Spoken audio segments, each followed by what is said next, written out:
après une semaine de merde, on va essayer de se chauffer un petit peu. Une petite pensée à Bouboule qui a perdu sa queue. Bah écoute, je suis ravi de t'avoir connu. Bonne chance à toi.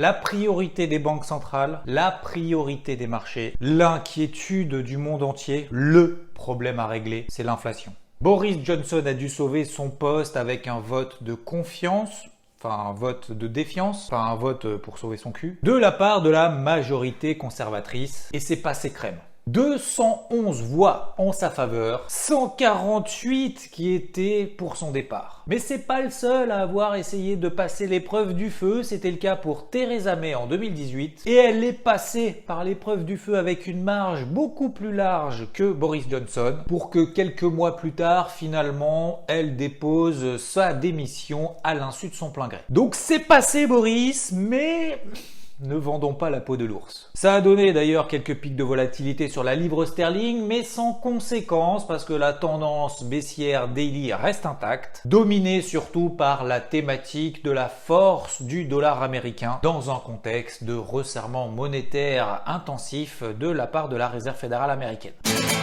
Et avant l'inflation aux États-Unis, Christine Lagarde, présidente de la Banque centrale européenne, s'est exprimée.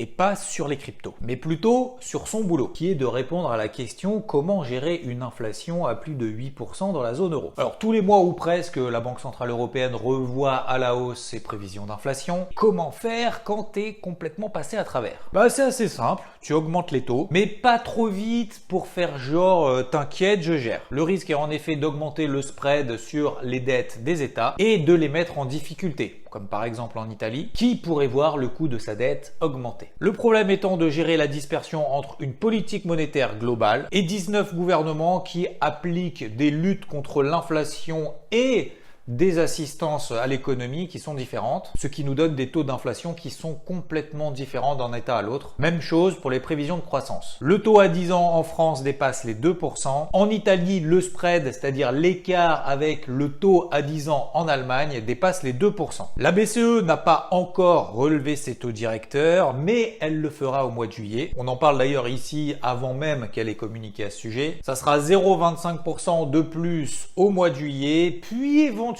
50 points de base au mois de septembre. En tout cas, l'été sera chaud parce qu'en plus de ça, elle va arrêter ses soutiens à l'économie, ses quantitative easing, PEPP, PERP, PE machin, ce qui aura forcément pour conséquence de remonter les taux. Bref, l'argent sera plus cher et même si les marchés ont déjà intégré tout ça, la question c'est est-ce que ce sera suffisant pour faire baisser l'inflation en évitant l'entrée en récession. Et c'est pour ça que les marchés avaient les yeux rivés cette semaine sur l'inflation aux États-Unis. D'ailleurs, Janet Yellen, ancienne gouverneur de la Réserve fédérale américaine, actuel secrétaire au Trésor aux États-Unis, trouve que l'inflation est sur des niveaux acceptables. Et que le problème ne doit pas être simplement focus sur l'explosion du bilan de la Fed qui dépasse maintenant les 9 000 milliards de dollars. Parce que finalement, si on compare l'inflation des États-Unis par rapport à ce qui se passe dans le monde, il y a pire, comme le Venezuela qui dépasse les 200%, la Turquie 70%, le Brésil. Et finalement, en France, avec nos 5,2%, on n'est pas si mal. Janet Yellen a également expliqué que tous ces plans de relance étaient nécessaires pour maintenir le marché du travail et l'économie, d'autant plus dans une période de Covid. Alors vendredi, l'inflation aux États-Unis pour le mois de mai est tombée. Plus 0,7% d'inflation, c'est ce qui était attendu. Il en est ressorti plus 1%. C'était déjà la crainte des investisseurs la veille, ce pourquoi une baisse sur les actifs risqués, donc sur les indices, avait déjà eu lieu. Comme s'ils s'attendaient au pire, ce qui évitera de sortir en mode panique si jamais c'est pire que prévu.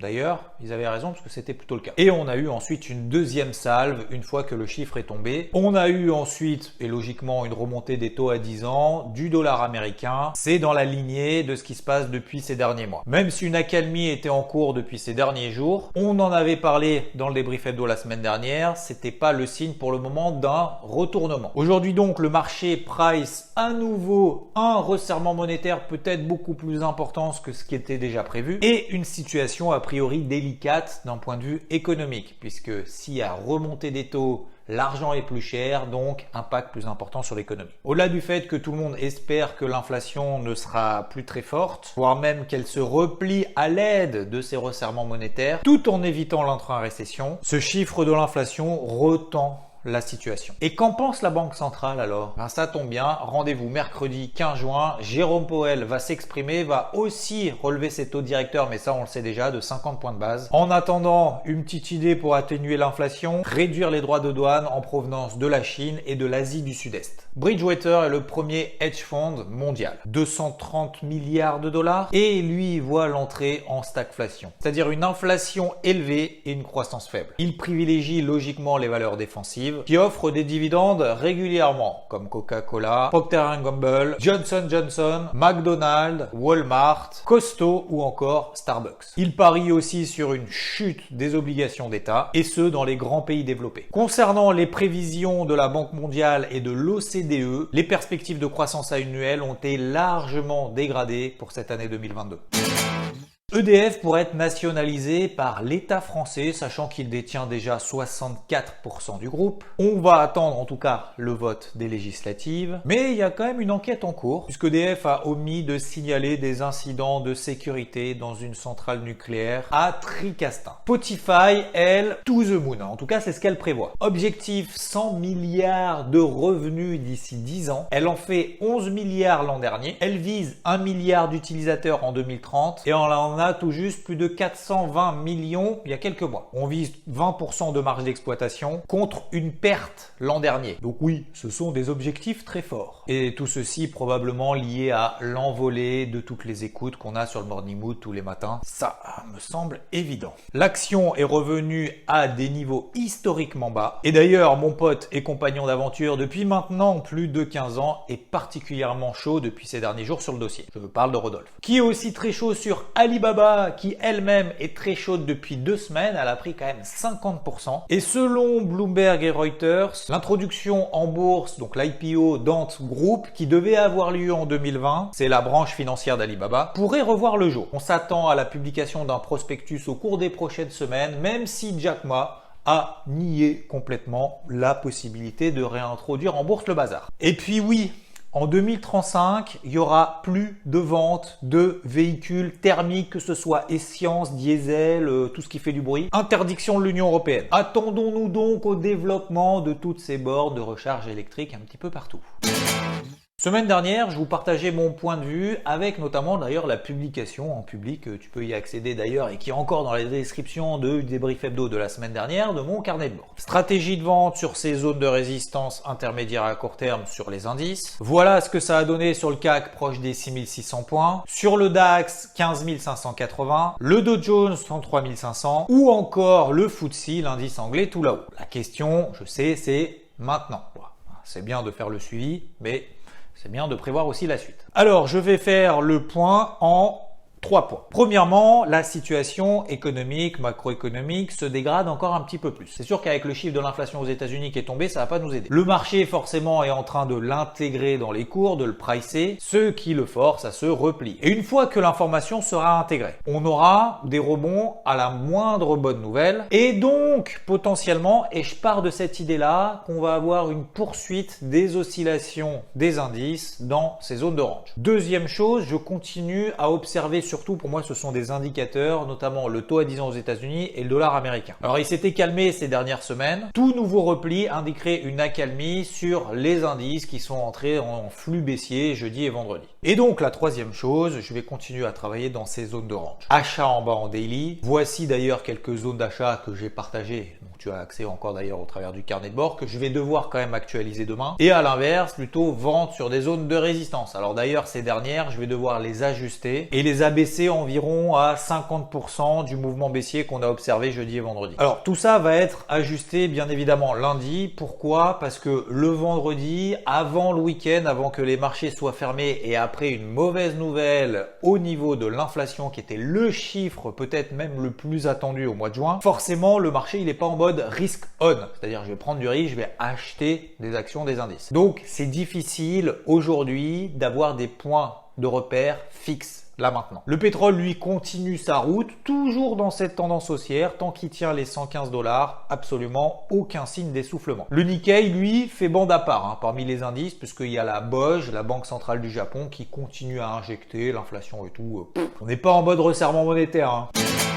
Les cryptos, quant à elles, sont toujours dans des phases de range. En tout cas, au moment où je suis en train de tourner la vidéo. Bitcoin, Ethereum, capitalisation totale hors Bitcoin, hors Ethereum. Les gros niveaux de long terme tiennent, suscitent des rebonds à court terme qui s'essouffle rapidement. Alors aujourd'hui, plutôt que d'anticiper un énorme rebond ou à l'inverse, un énorme crash et une poursuite baissière monstrueuse, je continue tout simplement à travailler à l'achat des signaux sur ces zones clés que le marché me donne lorsque c'est le cas. Je vous ai partagé par exemple cette semaine sur IVT HNT, j'avais privilégié à l'achat, ce qui a fonctionné, qui a donné une performance d'un peu plus de 10%, ou à l'inverse Algo, que j'ai dû sortir rapidement parce qu'elle n'est pas partie. Donc toujours la même chose, soit on laisse passer l'orage et qu'on s'installe au-dessus de zones de résistance daily pour que la psychologie anxiogène et baissière s'inverse. Donc ça nous donne au-dessus de ces zones de résistance sur Bitcoin, Ethereum ou capitalisation totale hors BTC, hors ETH. Soit on le fait de manière active et donc ça semble quand même un petit peu répétitif. Mais en même temps, on n'invente pas le marché, on s'y adapte. Donc, pas d'autre choix pour le moment. Rendez-vous la semaine prochaine, mercredi, avec Jérôme Poel qui nous donnera son avis sur l'inflation, qui a remis de l'huile sur le feu dans des marchés qui semblaient apaisés ces derniers jours. Laissons le marché digérer. Merci encore une fois pour tous vos likes, même si je sens un petit peu de laisser aller quand même. Ouais, si, il y a un peu de laisser aller. Mais bon, c'est pas grave. On est encore là. Et surtout, ce qui est important, profitez bien de votre dimanche, profitez-en, reposez-vous parce que la semaine, ça va être encore méga intensif, méga volatile et méga mouvementé. À très vite. Ciao!